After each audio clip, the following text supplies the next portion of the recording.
Está no ar, Sementes da Graça, compartilhando a graça de Deus.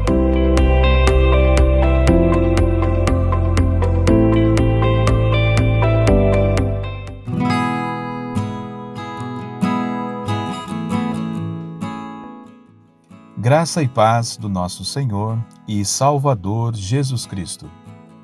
Estamos dando início ao nosso momento de reflexão na Palavra de Deus. Que você tenha um dia abençoado pelo nosso Senhor. Caso ainda não seja um inscrito em nosso canal, pedimos que se junte a nós. Nos ajude também a divulgar a Palavra de Deus, compartilhando com seus contatos os devocionais de Sementes da Graça. E que mais uma vez o Espírito do Senhor fale ao seu coração. Nossa leitura de hoje está no livro do Apocalipse. Vamos ler o verso 20 do capítulo de número 3. Você que pode, acompanhe com bastante atenção a leitura do texto, que nos diz assim: Eis que estou à porta e bato. Se alguém ouvir a minha voz e abrir a porta, entrarei em sua casa, e com ele cearei, e ele comigo. A presença que muda tudo. O pecado fez surgir um abismo de distância entre a humanidade e o seu Criador. Tamanha separação recebeu um nome que assusta a todos que o escutam. Essa separação recebeu o nome de morte. Quando o homem foi alertado por Deus quanto ao risco que corria, a expressão "você morrerá" pode ser entendida como sua escolha irá nos separar. E essa escolha humana, que atingiu a todos, trouxe separação em todos os sentidos. A humanidade desenvolveu-se dividida. Pessoas mantiveram-se unidas apenas enquanto seus interesses pessoais estivessem preservados. Caso contrário, se distanciavam uma das outras. Até que inventaram algo que atendia o desejo de independência e que não as obrigava a saírem de onde estavam. Foi então que, depois de perderem o jardim, os homens criaram as cidades. Esse lugar veio muito a calhar, pois, socialmente, encontraram uma certa conciliação. É mantido o espaço particular, cada qual com sua casa, e dentro de regras estabelecidas, a própria população compartilhava o que era necessário à sua manutenção. Por mais que a privacidade exija maiores separações, como muros ou cercas, quando queriam se isolar sem sair do lugar, fechar a porta de suas casas era a atitude que tomavam. Assim, portas fechadas era uma dupla mensagem. Quem está fora não tem permissão de entrar, e quem está dentro não tem vontade de sair. No decorrer da história, os grandes agrupamentos se tornaram lugares extremamente perigosos. Com o acúmulo de pessoas, as cidades se encheram de violência, assaltos, desrespeito, desconfiança, fazendo da porta física um recurso necessário de toda a casa, pois até certo ponto permitia ao seu dono proteger sua família, controlando os acessos à casa. Mas a porta, que tornou-se símbolo de separação, privacidade e segurança, na maioria das vezes é algo extremamente frágil.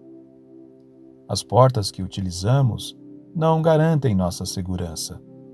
E assim, quando a maldade resolve agir, muitas portas não resistem e são destruídas. A primeira separação ocorreu no Jardim de Deus. Movido por um desejo de independência, o homem afastou-se do seu Criador. O pecado ofereceu ao homem uma falsa liberdade e entregou a separação eterna com o Senhor. Procurando independência, o ser humano encontrou a insegurança. De forma simbólica, a rebeldia humana criou uma porta onde não havia. Portanto, literal ou figurada, a porta traz esse símbolo de separação, esse direito de particularidade. Se por um lado defende nossa independência, por outro representa nossa insegurança.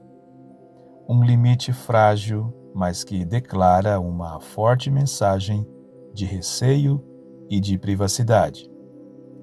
Mas o texto que lemos nos informa que não precisamos temer todos que batem à nossa porta, pois nesse medo, que socialmente é compreensível devido à corrupção humana, temos criado portas que têm nos afetado como pessoas, nos afastado das boas companhias e até nos impedido de fazer o bem.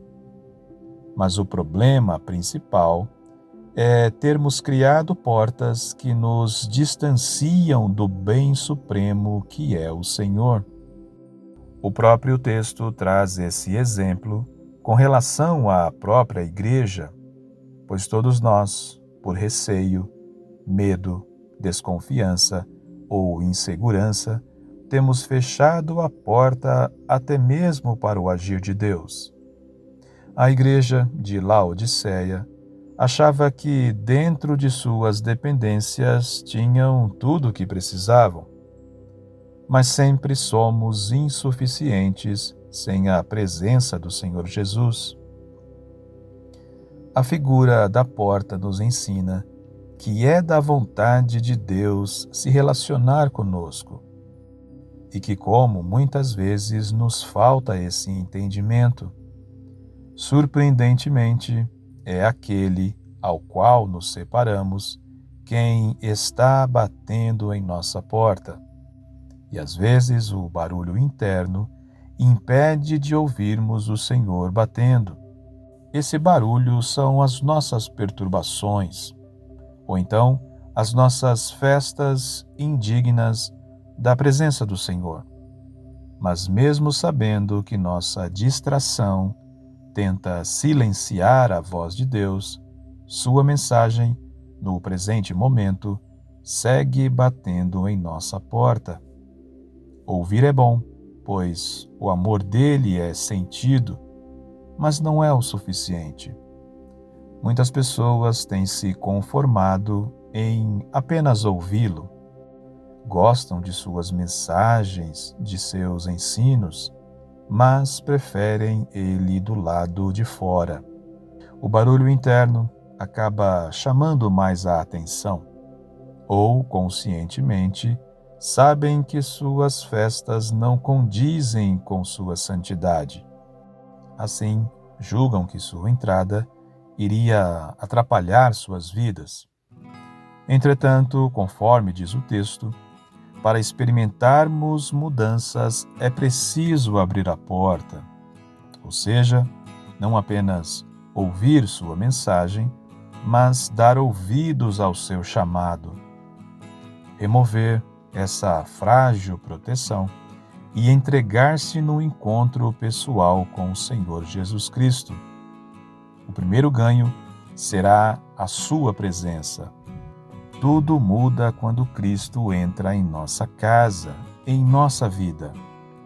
Como muitos já disseram, onde Jesus está, alguma coisa acontece. Ouvir a voz do Espírito Santo é a premissa da mudança. Nós chegamos até aqui. Abrir a porta é pôr um fim à antiga separação.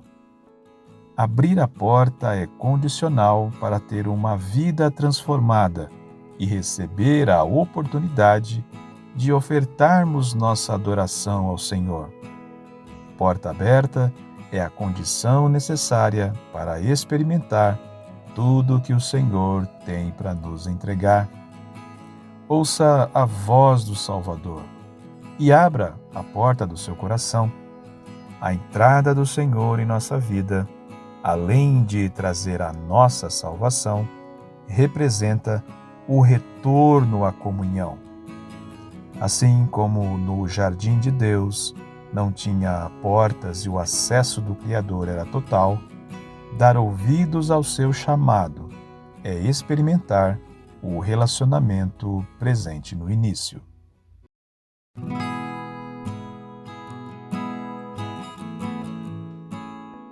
Concluímos assim nosso devocional de hoje. Casa segura somente com a presença do Salvador. Não esqueça de compartilhar essa reflexão com os seus contatos. E se o Senhor permitir, nos encontraremos novamente aqui em Sementes da Graça para mais uma meditação em Sua Palavra. Deus abençoe seu dia e te dê a graça de fazer as escolhas certas. Em nome do Senhor Jesus. Amém.